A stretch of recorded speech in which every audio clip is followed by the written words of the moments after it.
Show me.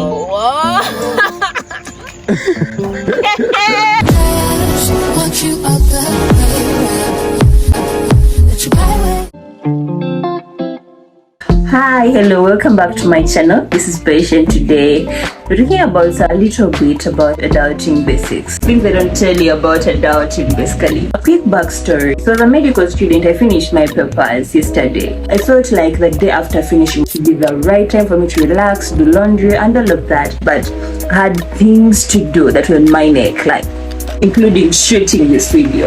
So while I was betting on should I shoot, should I rest, I remembered my age.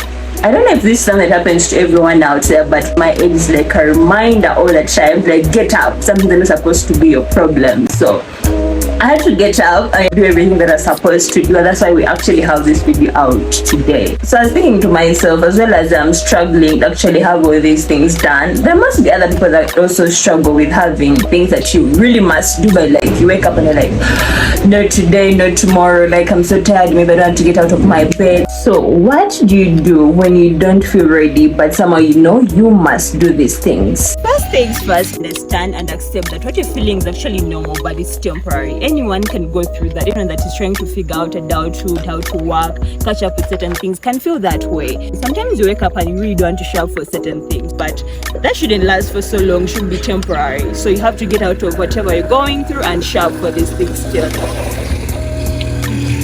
And then have things that are like a source of your motivation. Have things that will motivate you when you feel like, no, I'm not ready, or I feel like I'm down.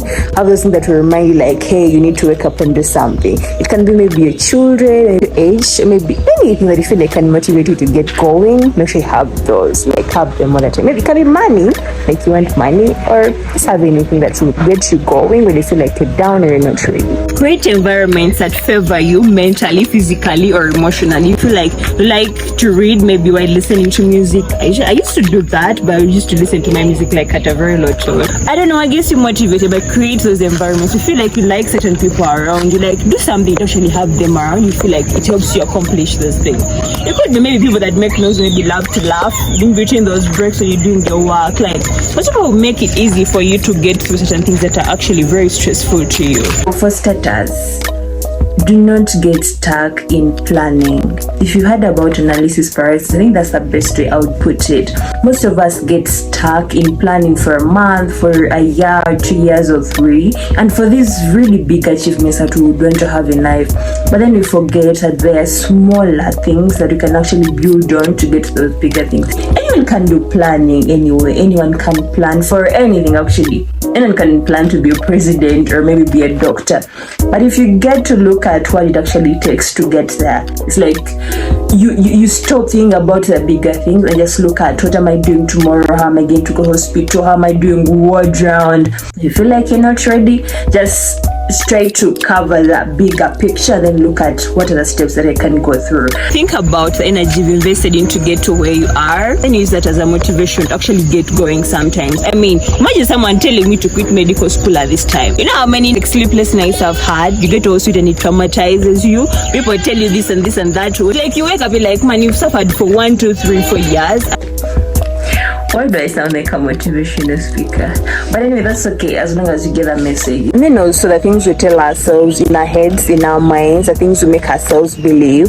A friend told me that the biggest lies are the ones we tell ourselves, so that also goes to the encouragement. Those things can impact us even way better than the things other people tell us. And you know, usually it's the things that people tell us, they only affect us when we're using them to confirm certain thoughts you already had in our minds.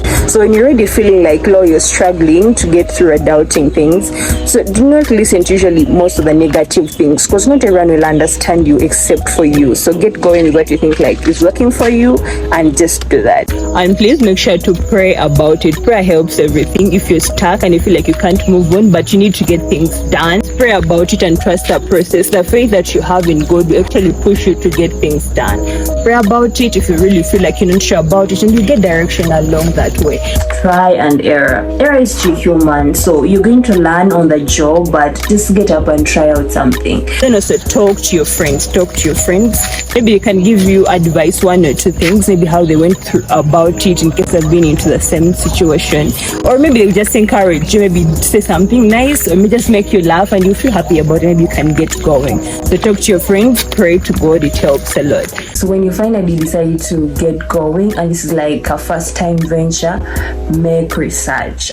Do not just bump into things, regardless of maybe if it was luck that got you to a certain point the first time. Maybe you have like some influential people in your life that got you there. Make research, don't just go on the internet and read things and then just start applying them into your life.